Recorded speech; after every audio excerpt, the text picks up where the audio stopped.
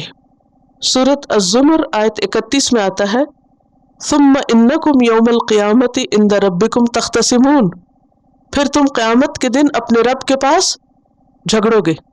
یعنی قیامت کے دن کیا ہونے والا ہے؟ اللہ کے دربار میں لوگ ایک دوسرے سے جھگڑنے والے ہیں اپنے حق کے بارے میں، اور پھر اللہ سبحانہ وتعالیٰ جو بھی حق پر ہوگا اس کے حق میں فیصلہ دے دیں گے۔ اور پھر اس آیت سے یہ بات بھی پتہ چلتی ہے کہ عقل اس چیز کا نام نہیں کہ انسان دوسرے کو دھوکہ دے۔ بعض لوگ عقل مندی کس کو سمجھتے ہیں؟ دوسروں کو بے وقوف بنانے کو۔ کہتے ہیں فلاں بہت سمارٹ ہے اور دوسروں کو فریب دے سکتا ہے، چکمہ دے سکتا ہے، دھوکہ دے سکتا ہے۔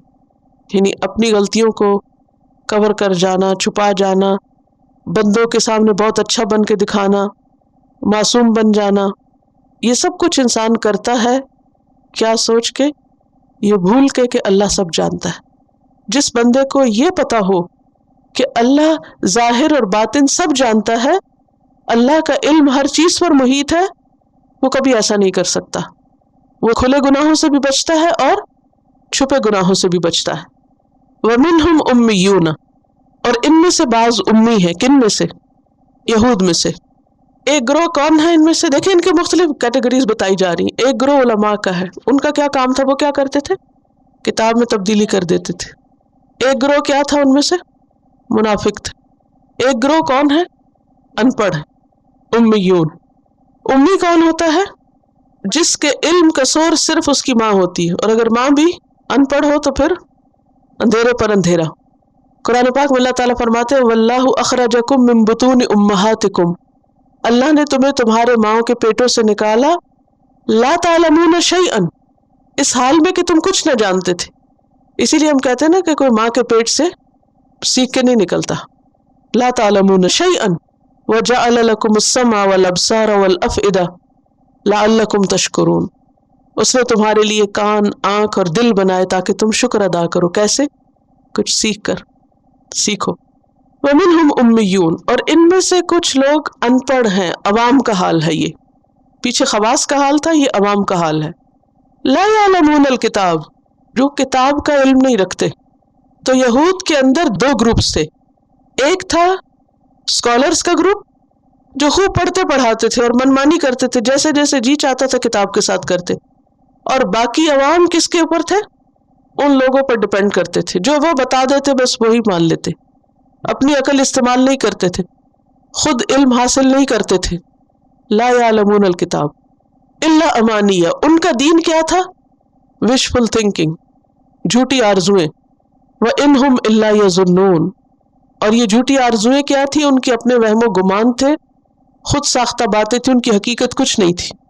آج ہم مسلمانوں کے اندر دیکھتے ہیں تو یہی حالات ہیں۔ کبھی سوچا آپ نے کہ اللہ سبحانہ وتعالیٰ نے اہل کتاب کی یہ سب باتیں ہم پر کیوں کھولی؟ بنی اسرائیل کے حالات اتنی تفصیل سے کیوں بتائے؟ تاکہ ہم اپنے حالات کو جانچیں۔ آج مسلمانوں کا یہی حال ہے۔ ان کے اندر ایک گروہ ہے علماء کا جو پڑھتے پڑھاتے رہتے ہیں، یا دین کو انہوں نے اپنی اجارہ داری بنا رکھا ہے، جس قسم کا چاہے فتویٰ دے دیں۔ عوام لوگوں کے پاس خود کوئی علم نہیں، نہ کتاب پڑھتے نہ پڑھاتے، چھوٹے چھوٹے معاملات کے لیے ان کی طرف رجوع کرتے، پھر وہ جو بتا دیں اندھا دھند اسی کو فالو کر لیتے۔ وہ جس چیز کو حلال کر دے وہ حلال ہے، جس کو وہ حرام کر دے وہ حرام ہے۔ عام مسلمانوں کو اس بات کے لیے نہ کبھی کسی نے ابھارا، نہ انہیں کبھی خود احساس ہوا، نہ انہیں کبھی ضرورت محسوس ہوئی کہ ہم خود بھی کچھ جانیں۔ تو یہاں ایسے لوگوں کی مذمت کی جا رہی ہے کہ ایسے لوگ جو کتاب نہیں جانتے وہ دراصل آخرت کے معاملے میں دھوکے کا شکار ہیں۔ وہ نجات کے سستے نسخوں اور جھوٹی کہانیوں پہ جی رہے ہیں کہ ایسا کرنے سے جنت مل جائے گی، ویسا کرنے سے جنت میں داخل ہو جائیں گے۔ آج آپ دیکھیں کہ عوام کا حال کیا ہے، دن رات اپنی دنیا کمانے میں لگے ہوتے ہیں، خود کتاب کبھی کھول کے نہیں پڑھی، نہ پڑھنے پڑھانے کا زیادہ رواج ہے۔ میجورٹی کو اگر آپ دیکھیں تو کتنے فیصد لوگ سمپل ٹرانسلیشن بھی جانتے ہیں قرآن کی، انہوں نے صرف سادہ ترجمہ بھی پڑھ رکھا ہو، نہیں پتہ، عربی تو آتی نہیں۔ لا یعلمون الکتاب، اب جب آخرت کی بات ہوتی ہے تو انہوں نے آخرت کے بارے میں خود ساختہ فلسفے قائم کر رکھے ہوتے، کیا پتہ اللہ کس کو بخش دے، اور کچھ کہانیاں انہوں نے سن رکھی ہیں، اس کی بنا پر وہ اپنے آپ کو کہیں نہ کہیں فٹ کرتے رہتے۔ کبھی مثال دیتے ہیں اس عورت کی کہ جو فاحشہ تھی اور اس نے کتے کو پانی پلایا تھا لہٰذا اس کی بخشش ہو گئی تھی، اس لیے ہمیں بھی زیادہ فکر کرنے کی ضرورت نہیں۔ اگر ہم انتہائی غلط بھی کام کر رہے ہیں سو بٹ، کیا پتہ ہم سے کوئی ایسی نیکی ہو جائے کہ جس کی وجہ سے ہم بھی جنت میں چلے جائیں۔ اور کبھی اسی طرح کی کچھ اور کہانیاں سنا دیتے ہیں، لہٰذا آخرت کے بارے میں اول تو بات ہی نہیں کرتے، اور اگر بات کرتے ہیں تو وہ باتیں کس پر بیسڈ ہوتی ہیں؟ کسی حقیقی علم پر مبنی نہیں ہوتی، وہ وشفل تھنکنگ ہوتی ہے، وہم و گمان پہ باتیں ہوتی ہیں، خیالی باتیں ہوتی ہیں۔ دنیا میں نفع نقصان کے لیے خوب انہوں نے علم حاصل کر رکھا ہوتا ہے، کیسا بزنس کرے، کتنا کرے، کیا کرنے میں کتنا پروفٹ ہے۔ صرف ڈگری نہیں لیں گے بلکہ پھر کنسلٹنسی سے فائدہ اٹھائیں گے، پھر طرح طرح کے سروے کریں گے، پھر جا کے دنیا میں ہاتھ ڈالیں گے، لیکن آخرت کے معاملے میں اندھا دھند اندھیرے میں ہی سب کچھ تیار کر رکھا ہے۔ پھر آپ دیکھیں کہ یہاں اللہ سبحانہ وتعالیٰ ان لوگوں کو ان پڑھ قرار دے رہے ہیں جو کتاب کا علم نہیں رکھتے، خواہ کتنی بھی بڑی ڈگری ہو۔ آج کل پڑھا لکھا ہونا اور ان پڑھ ہونا، اس کا کرائیٹیریا کیا ہے؟ کس کو پڑھا لکھا ہونا کہتے ہیں؟ جس کے پاس کاغذ کا ٹکڑا ہو، جس کے پاس کوئی دنیا کی ڈگری ہو، اسی سے بہت امپریس بھی ہوتے ہیں کہ ہائیلی کوالیفائڈ، ہائیلی ایجوکیٹڈ۔ یا بچوں کے رشتے دیکھ رہے ہوتے ہیں نا، کیا باتیں کرتے ہیں کہ فلاں شخص فلاں لڑکا ہائیلی کوالیفائڈ ہے، کوئی نہیں پوچھتا کہ اللہ کی کتاب میں سے بھی کچھ آتا ہے یا نہیں، ضرورت ہی نہیں اس کی۔ اسی طرح لڑکیوں کے لیے بھی ہائیلی کوالیفائڈ ہے، اگر دنیا کی کوئی ڈگری ہے، یونیورسٹی کی کوئی ڈگری، سب خوش ہو جائیں گے۔ کسی نے قرآن پڑھا یا نہیں، یہ تو ہمارے کہیں دور پر خیال میں بھی نہیں کہ یہ کوئی کرائیٹیریا بھی رکھے، یہ سوچ بھی نہیں ہے مسلمانوں کے اندر، کیونکہ کتاب پڑھتے جو نہیں۔ اگر صرف پہلا سپارہ ہی پڑھ لیتے تو پتہ چل جاتا کہ پڑھا لکھا ہونا کیا ہے اور ان پڑھ ہونا کیا ہے۔ اللہ کے نزدیک کون ان پڑھ ہے؟ لا یعلمون الکتاب، جس کے پاس الکتاب نہیں۔ پھر ہمارے ہاں یہ جو ایک عام خیال ہے کہ کتاب پڑھنا صرف چند لوگوں کا کام ہے، اس کی بھی یہاں نفی کی جا رہی ہے۔ صرف چند لوگوں کا کام نہیں ہے، یہ کتاب کیا ہے؟ ہدی للناس۔ تو للناس میں کون شامل ہے؟ صرف چند لوگ، مخصوص طبقہ جو مدرسوں میں بس بیٹھا رہے اور پڑھتا پڑھاتا رہے اور بحث مباحثے کرتا رہے، اور باقی لوگ بس صرف ان پہ ڈپینڈ کر لیں اپنے دین کے معاملے میں۔ تو یہ طریقہ اور طرز عمل درست نہیں ہے۔ صحابہ کرام کا طریقہ کیا تھا؟ صحابہ کیا کرتے تھے کتاب کے معاملے میں؟ 10 آیتیں پڑھتے اور ان کا معنی بھی جانتے، ان کو سمجھتے بھی تھے اور اس پر عمل بھی کرتے تھے۔ 4 لفظ لکھ لیجیے۔ ہمیں کتاب کے ساتھ کیا معاملہ کرنا ہے؟ نمبر 1 اس کا لفظ جاننا ہے، کیسے پڑھا جائے، لفظ کیا کہتا ہے۔ پھر اس کے بعد اس کا معنی، ان لفظ کا میننگ کیا ہے۔ تیسری چیز اس کا فہم، کہ اس کے ڈیپتھ میں معنی کیا ہے، کانٹیکسٹ میں معنی کیا ہے۔ اور چوتھی چیز اس پر عمل۔ یہ ہمارے اوپر کتاب کا حق ہے۔ کیا ہے؟ حق۔ کتاب پر ایمان کا تقاضا کیا ہے؟ اس کا لفظ بھی پڑھنا آتا ہو، یعنی عربی ریڈنگ بھی آتی ہو، میننگ آتا ہو، اور پھر انڈرسٹینڈنگ ہو اس کی، اور پھر اس پر عمل بھی ہو۔ کیونکہ جو شخص صرف لفظ جانتا ہے، کچھ لوگ ہیں نا جو قرات بہت اچھی کرتے ہیں لیکن مطلب نہیں پتا، وہ بھی امی ہے، وہ بھی ان پڑھ کی کیٹیگری میں آتے ہیں۔ بعض لوگ کسی حد تک ٹرانسلیشن جانتے ہیں لیکن آگے نہیں سمجھ کے مطلب کیا ہے ساری بات کا۔ تو ایسے لوگ کیا ہیں؟ وَإِنْهُمْ إِلَّا يَظُنُّونَ، یہ کنفیوژن کا شکار رہتے ہیں۔ جب تک انڈرسٹینڈنگ نہ ہو تو کنفیوژن ہوتی ہے۔ بعض لوگ ٹرانسلیشن پڑھتے ہیں نا اور کنفیوز ہوتے ہیں، وہ کہتے ہیں یہاں یہ کہا گیا، وہاں یہ کہا گیا، یہ کیوں کہا گیا، وہ کیوں کہا گیا۔ تو اس کے لیے بہتر کیا ہے کہ انسان اپنی زندگی کا کچھ وقت ایسا مخصوص کرے کہ جس میں کتاب کی سمجھ بوجھ پیدا کرے۔ اور پھر یہ سب کچھ صرف ایک انٹلیکچوئل ایکٹیویٹی نہیں بلکہ کتاب عمل کے لیے۔ الٹیمیٹ گول کیا ہونا چاہیے؟ کہ جو کچھ ہم سمجھیں اس پر عمل بھی کریں۔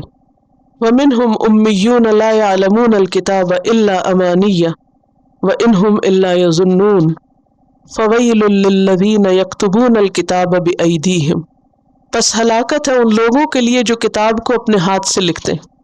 ویسے تو ہاتھ سے لکھا جاتا ہے لیکن ہاتھ کا ذکر یہاں کیوں آیا؟ تاکید کے لیے کہ واقعی وہ خود لکھتے ہیں، اپنے پاس سے کچھ لکھتے ہیں. ثم یقولون ھذا من عند اللہ، پھر کہتے ہیں یہ اللہ کی طرف سے.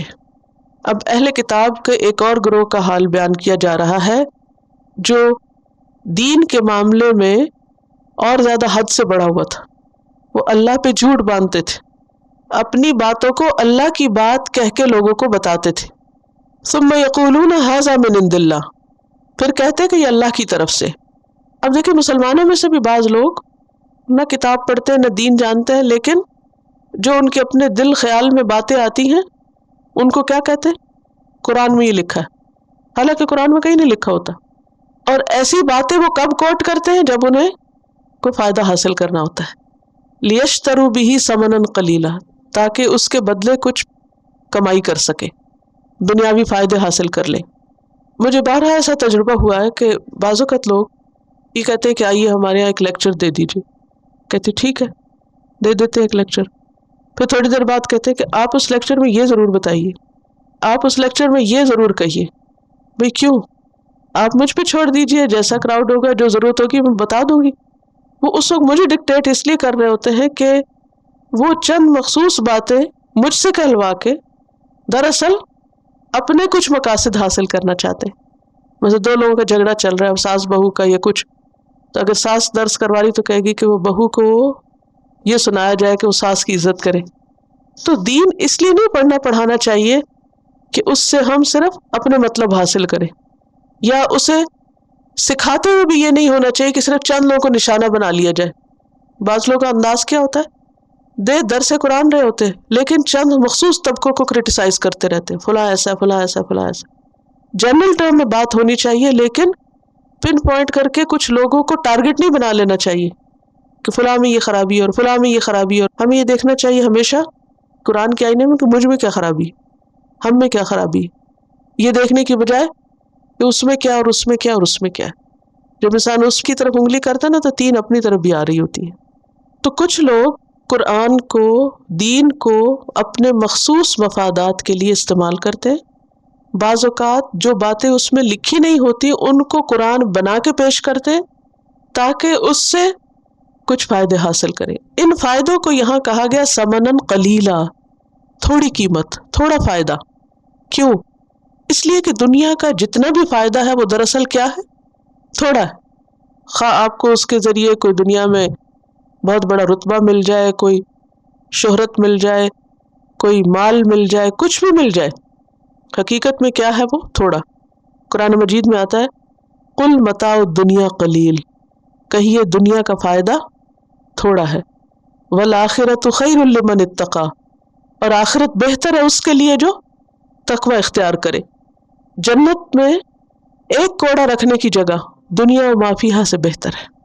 تو یہ انتہائی مکروہ کام ہے کہ کوئی شخص دین کو دنیا کمانے کا ذریعہ بنا لے، یا دین کو دنیاوی فائدوں کے حصول کے لیے سیکھے اور سکھائے، یا پھر اللہ کے نام پر ایسی باتیں گھڑ کے لگائے کہ جو اللہ نے فرمائی نہیں ہے تاکہ اس کے ذریعے دنیا کا کوئی فائدہ حاصل کر سکے.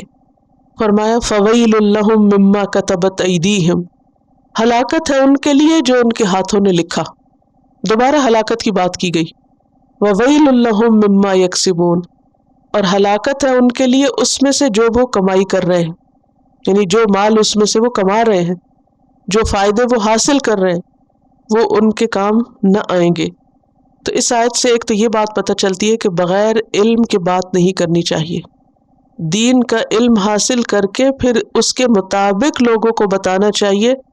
خیالی باتوں پہ یہ کہنا کہ یہ قرآن میں لکھا ہے، یہ نبی صلی اللہ علیہ وسلم نے فرمایا، یہ دین میں آیا ہے، ہمارے دین میں یوں ہے، جب تک یقین نہ ہو تو خود سے ایسی باتیں نہ کریں. پھر دوسری بات یہ بھی پتہ چلتی ہے کہ لکھنے پر بھی ہلاکت ہے، اور لکھ کر جو کمائی کی اس پر الگ سزا ہے. یعنی بذات خود لکھنا بھی بربادی کا باعث ہے. اس سے ایک بہت بڑا سبق ہم کو ملتا ہے، اور وہ کیا ہے کہ انسان جو کچھ لکھتا ہے اگر اچھا لکھتا ہے تو وہ اس کے لیے صدقہ جاریہ بنے گا. مثلا آپ نے کوئی کتاب لکھی، کوئی آرٹیکل لکھا، اگر اچھی باتیں لکھی تو جب تک وہ کتاب باقی ہے دنیا میں، لوگ اس سے فائدہ اٹھا رہے ہیں، اس سے کیا ہوگا؟ آپ کے لیے صدقہ جاریہ. ایک ایک لفظ اور ایک ایک حرف کے لکھنے پر کیا ہے آپ کے لیے؟ اجر اور ثواب ہے۔ مثلاً یہ جو قرآن مجید ہے آپ کے سامنے، جس نے یہ لکھا، اب جتنے بھی لوگ پڑھ رہے ہیں، ایک ایک حرف پہ جس کی نگاہ پڑتی ہے، جو اس کو پڑھتا ہے، تو کیا ہے اس کے لیے؟ اجر ہے۔ کیونکہ یہاں کیا ہے، جنہوں نے غلط لکھا ان کے لیے اتنی ہی ہلاکت ہے، تو اس کے اپوزٹ جو اچھا لکھے گا اس کے لیے اتنا ہی اجر بھی ہے، کیونکہ لکھی ہوئی چیزیں باقی رہ جاتی ہیں۔ اور پھر انسان بعض اوقات دین کے خلاف یا لوگوں کو خوش کرنے کے لیے کچھ باتیں لکھتے ہیں۔ بعض کتابیں اسلام کے خلاف لکھی گئیں اور وہ بظاہر بیسٹ سیلر قرار پائیں۔ بعضوں کے صرف آؤٹ آف کیوریوسٹی لوگ ایسی کتابیں خریدتے رہتے ہیں، وہ مشہوری ہو جاتی ہے نا۔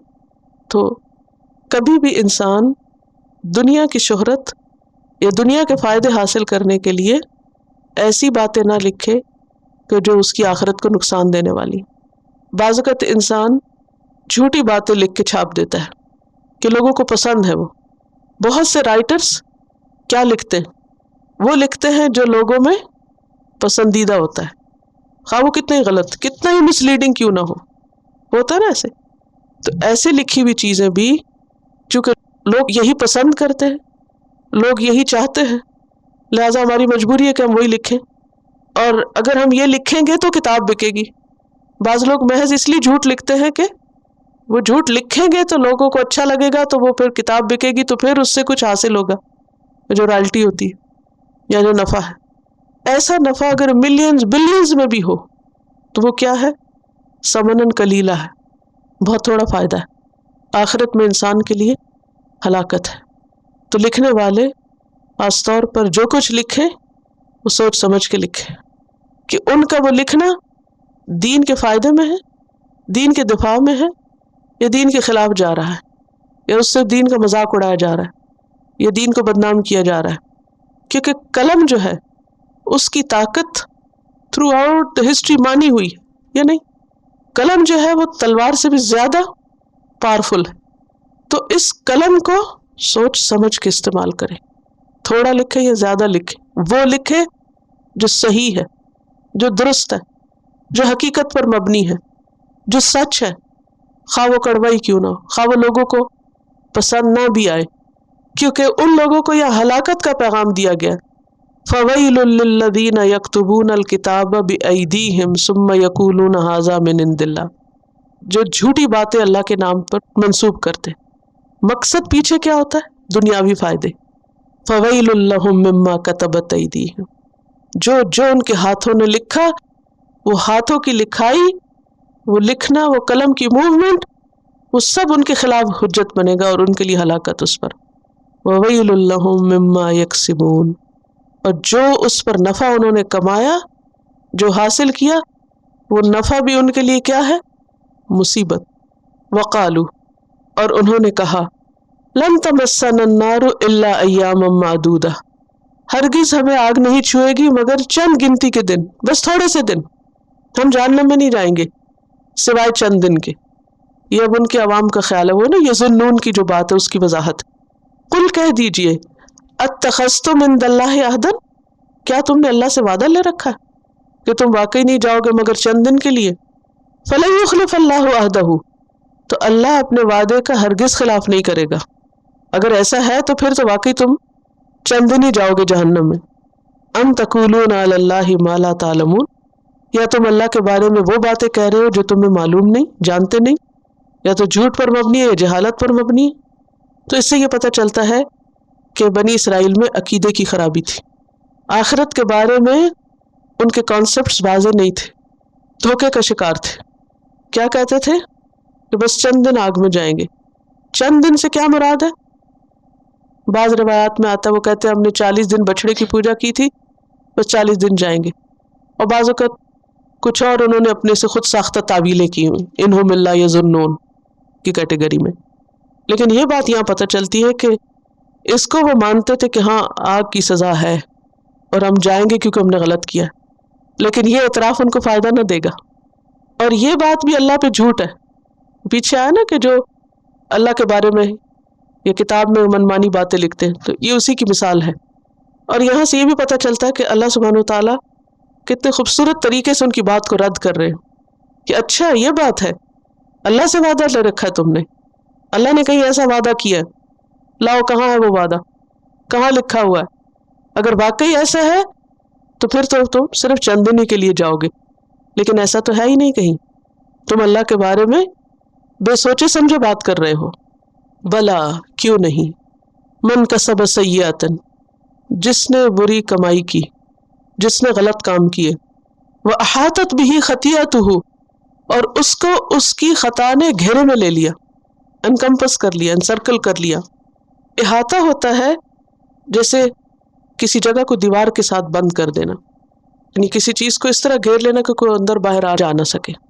تو اب یہاں یہ کہا جا رہا ہے کہ ہاں جو کوئی برا کام کرے گا اور پھر اس برائی میں ڈوب جائے گا، اس برائی میں وہ پھنس جائے گا، احاطت بھی خطیئت، اس کی خطا نے ارد گرد اس کے کیا کیا، اس کو گھیر لیا۔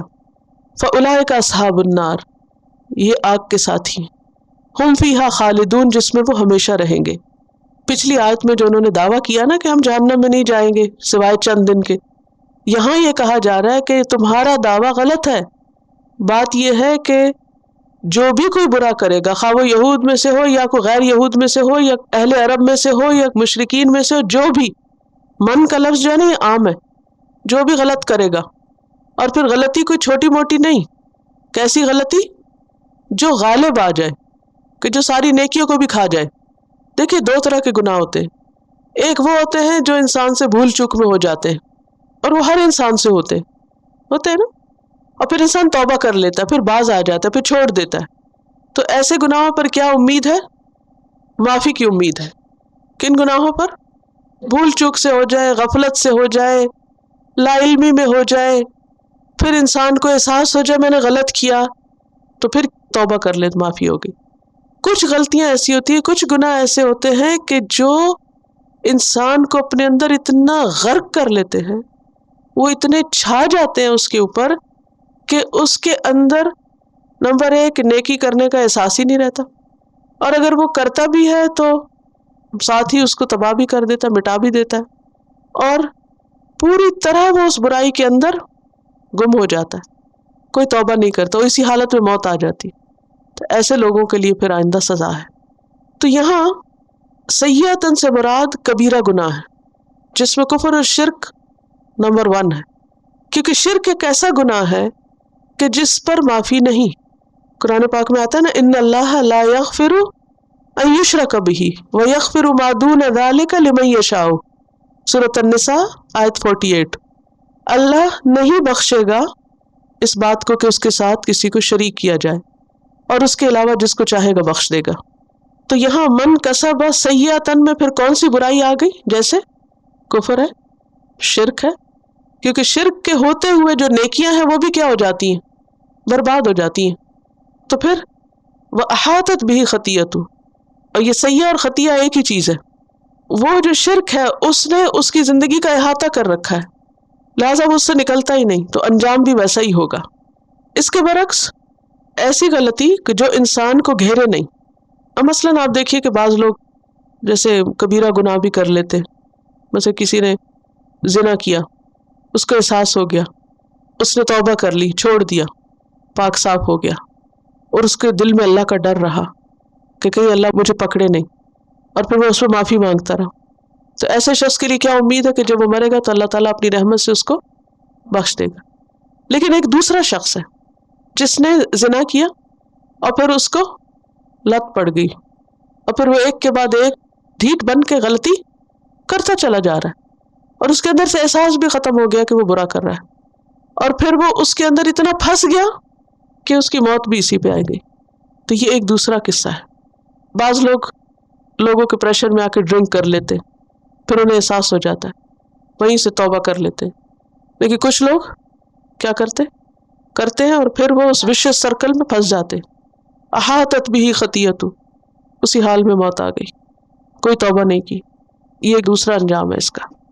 تو یہاں یہ بتایا جا رہا ہے کہ ایک تو ہے برائی کرنا، اور پھر اس برائی کے اندر غلطاں ہو جانا، احاطت بہ خطیئتہ، اور پھر خاص طور پر وہ برائی کہ جو ایمان کی دشمن ہو تو ایسے لوگوں کا انجام ہمیشہ کے لیے جہنم ہے۔ والذین آمنوا وعملوا الصالحات، اور وہ لوگ جو ایمان لائے اور انہوں نے اچھے عمل کیے، اولئک اصحاب الجنہ، یہ جنت والے ہیں، ہم فیہا خالدون، وہ اس میں ہمیشہ رہیں گے۔ اب یہ کتنا خوبصورت انداز ہے قرآن کا، ایک طرف جہنم کی بات ہے تو دوسری طرف جنت کی بات ہے۔ جہنم کے لیے کیا کہا؟ برائی کی اور انسان اس کے اندر ہی بس پڑ گیا۔ جنت کے لیے کیا شرائط ہے؟ ایمان لایا اور اس کے ساتھ اچھے کام کیے، یعنی جنت میں جانے کے لیے ایمان اور عمل صالح دونوں ضروری ہیں۔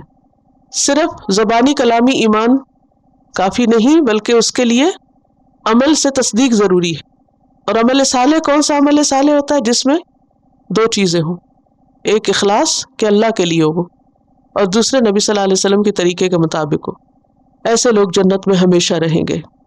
تو نتیجہ کیا نکلتا ہے کہ ایمان اور عمل ساتھ ساتھ ہے۔ کوئی سوال یا کوئی بات؟ سب سمجھ آ گیا؟ نہیں آیا؟ کیا نہیں آیا؟ جی، آپ امی قوم سے تھے، آپ صلی اللہ علیہ وسلم نے اپنے بارے میں خود فرمایا ہے انا امۃ امیۃ لا نکتب ولا نحسب، کہ ہم امی قوم ہیں، ہم لکھتے بھی نہیں اور حساب کتاب بھی نہیں کرتے، یعنی لکھ کر انگلیوں پہ گنا کرتے تھے۔ تو دراصل آپ صلی اللہ علیہ وسلم کو جب امی کہا جاتا ہے تو یہ آپ کے خلاف بات نہیں جاتی، بلکہ آپ کے حق میں جاتی ہے کہ آپ نے کہیں باضابطہ کوئی علم حاصل نہیں کر رکھا تھا، یعنی آپ نے نہ یہود سے سیکھا تھا، نہ نصارہ سے، نہ کسی اور قوم سے۔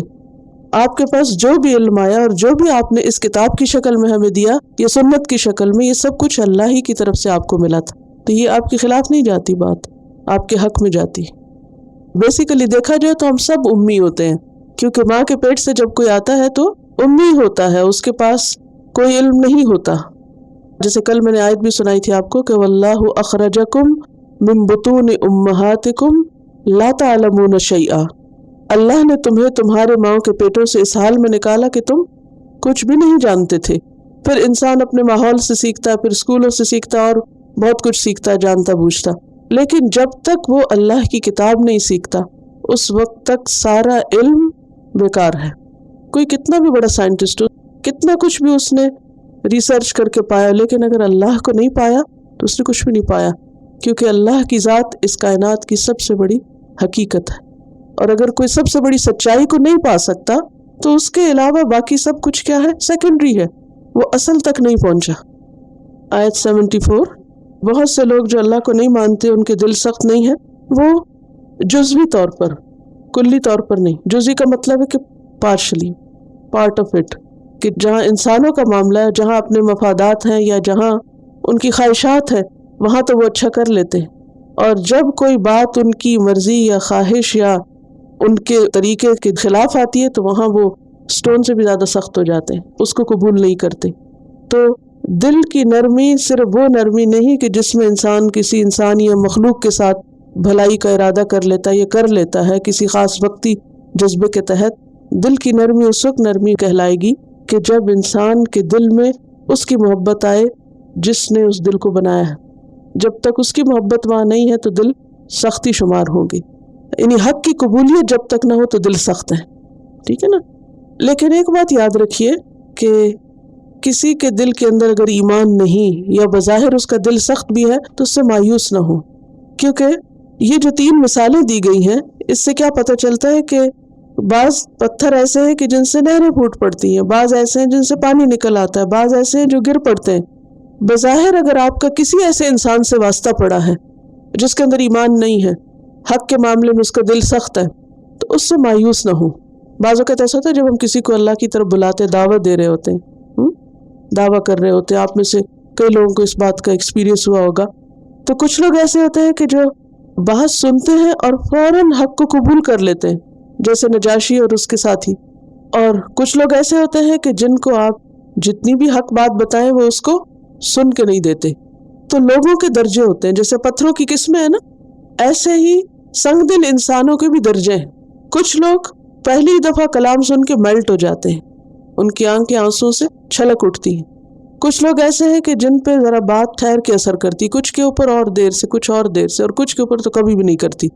ایسی بھی مثالیں ہوتی ہیں. لیکن اس آیت کے اندر ایک ہوپ بھی ہے کہ بظاہر ایک ایسا شخص جو تمہیں پتھر جیسا سخت نظر آ رہا ہے اور ابھی کوئی بات سننے کو اور قبول کرنے کو تیار نہیں، تو بھی اپنا کام جاری رکھو. کہتے ہیں نا کہ وہ قطرہ قطرہ پانی جب پتھروں پہ گرتا ہے تو کیا ہوتا ہے؟ سوراخ ہوتا جاتا ہے اور ایک دن اس اوپر کریک بھی ہو جاتا ہے. بعض اوقات آپ بچوں کو اچھی بات بتاتے وہ سن کے نہیں دیتے، پھر آپ کا دل دکھی ہو جاتا ہے نا. پھر آپ کہتے ہیں کوئی فائدہ نہیں کچھ بتانے کا، ان دلوں میں تیل نہیں، بس اب کو بات ہی نہ کرو، کمیونیکیشن بند، بات چیت ختم، چھوڑ دیتے، فائدہ ہی کچھ نہیں. نہیں، ایسا نہیں ہے. بعض لوگ دیکھنے میں آپ کو سٹبن نظر آتے ہیں، سخت آپ کو نظر آتے ہیں، لیکن آپ حوصلہ رکھیں. اور اس کی مثال کیا ہے؟ حضرت عمر رضی اللہ تعالیٰ عنہ کی. حضرت عمر رضی اللہ تعالیٰ عنہ شروع میں اسلام نہیں لائے تھے. حضرت ابو بکر نے پہلی دفعہ سنا اسلام لیا، حضرت خدیجہ نے سنا، حضرت زید نے سنا، حضرت علی نے سنا. یہ سب لوگ بس ایک ہی دفعہ سننا کافی تھا ان کے لیے. عبد الرحمن بن عوف، کچھ اور لوگ بھی اسی طرح. لیکن حضرت عمر ان لوگوں میں سے نہیں تھے. حضرت عمر کو قرآن کی ایک سورت نہیں ہلایا تھا. لیکن کس کے نتیجے میں؟ پہلے کیا ہوا تھا؟ جب انہوں نے دیکھا تو اپنی بہن کا حشر کیا کیا، کتنا مارا، چہرہ خون آلود ہو گیا. لیکن بہن کی ڈٹرمنیشن آپ دیکھیں کہ مار کھانے کے بعد بھی وہ اپنی جگہ سے نہیں ہلی. لیکن اتنی سختی کے بعد حضرت عمر کا دل ایک دم پسیج گیا. تو پوچھنے لگے کہ کیا پڑھ رہے تھے تم؟ اور پھر جب سنایا تو اس کے بعد کیا ہوا؟ پگھل گئے عمر، ٹوٹ گئے، ایمان لے آئے. پھر ان سے کیا نکلا؟ کتنا کچھ. وَإِنَّ مِنَ الْحِجَارَةِ لَمَا يَتَفَجَّرُ مِنْهُ الْأَنْهَارُ. کتنی خیر پھوٹی عمر سے، کسی کی بات سننے کو قبول کرنے کو تیار نہیں تھے. لیکن جب ٹوٹے تو نہریں پھوٹ پڑی، دریا پھوٹ پڑے. اور اسی طرح کچھ اور لوگ بھی، کچھ کے اندر سے صرف پانی نکلتا ہے، اور کچھ لوگ انتہائی عاجزی کا ثبوت دیتے اور حق قبول کر لیتے، اپنی ذات کی حد تک قبول کر لیتے، خواہ آگے خیر نہ بھی پھیلائے. تو لوگوں کے درجے ہیں. تو ہمیں کبھی بھی کسی سے معاملہ کر کے ججمنٹل نہیں ہونا چاہیے، اور پہلے مرحلے میں ڈیسائیڈ نہیں کر لینا چاہیے، اور یہ نہیں سوچ لینا چاہیے کہ بس یہ تو نہیں سنے گا اور اس کو تو کچھ بتانے کی ضرورت نہیں. نہیں، بتاتے رہو، آج نہیں تو کل، ہر دن ایک نیا دن ہے. کیا ہمارا دل ہر روز ایک ہی حالت میں ہوتا ہے؟ اپنے دل کا سوچے، کسی کو چھوڑ دیں، اپنے آپ کو سوچے. کوئی دن ایسا ہوتا ہے کہ حق کے لیے انتہائی قبولیت کا وقت ہوتا ہے، دل میں نرمی ہوتی ہے، اور کچھ دن ایسے ہوتے ہیں کہ انسان آیات پڑھتا ہے، سنتا ہے، مگر وہ اثر نہیں ہوتا. اگر ہمارا دل الٹ پلٹ ہوتا رہتا ہے تو لوگوں کا دل بھی ایسا ہی ہوتا ہے نا. تو ہمیں ان سے کیوں شکوہ، ہم ان سے کیوں مایوس ہو جاتے ہیں؟ تو ہمیشہ بھی پازیٹیو، خیر کی توقع رکھیں. اور یہ جو آیت جہاں کنکلوڈ ہو رہی ہے نا، وَمَا اللَّهُ بِغَافِلٍ عَمَّا تَعْمَلُونَ، تمہاری کوششوں سے اللہ بے خبر نہیں. اللہ یہ دیکھ رہا ہے کہ تم کیا کر رہے ہو. ہم صرف یہ نہ دیکھیں کہ یہ پتھر ہیں ہمارے سامنے، انسان نہیں، سنگ دل لوگ ہیں. کئی لوگوں کے بارے میں ہم سوچتے ہیں کہ یہ ان کو خدا کا بتائیں، ان کو آخرت کا بتائیں، ان کو دین کا بتائیں، یہ تو سننے کے لیے. ہم دوسروں کی صرف ظاہری حال حلیے یا ظاہری باتوں یا ظاہری شکل و صورت سے ایک دم فیصلہ کر کے اس کو ڈسکارڈ کر دیتے. ہمیں اپنے اس رویے کی اصلاح کی ضرورت ہے. لوگوں کے ظاہر پہ مت جائیں. آپ کو نہیں معلوم کہ اس ظاہری چٹان کے اندر کتنا پانی ہے. صرف کریک کی ضرورت ہے، اور اس کے لیے آپ کا جذبہ بھی چاہیے. یعنی بعض اوقات پتھر میں کریک کس سے ہوتا ہے؟ آپ کی انرجی سے. آپ کس جذبے اور دل اور محبت اور کس یکسوئی اور خیرخواہی کے ساتھ دوسرے کو پیغام دے رہے ہیں. اللہ کو معلوم ہے کہ کون شخص اپنی طلب میں کتنا سچا ہے اور کون کیا کوشش کر رہا ہے، کون کیا چاہتا ہے. وہ کسی پر بھی ظلم کرنے والا نہیں ہے. اللہ تعالیٰ کا وعدہ ہے وَالَّذِينَ جَاهَدُوا فِينَا لَنَهْدِيَنَّهُمْ سُبُلَنَا، جو ہمارے راستے میں کوشش کریں گے ہم ان کو اپنا راستہ دکھائیں گے. وآخر دعوانا ان الحمد للہ رب العالمین. سبحانک اللہم وبحمدک، نشہد ان لا الہ الا انت، نستغفرک ونتوب الیک. السلام علیکم ورحمۃ اللہ وبرکاتہ.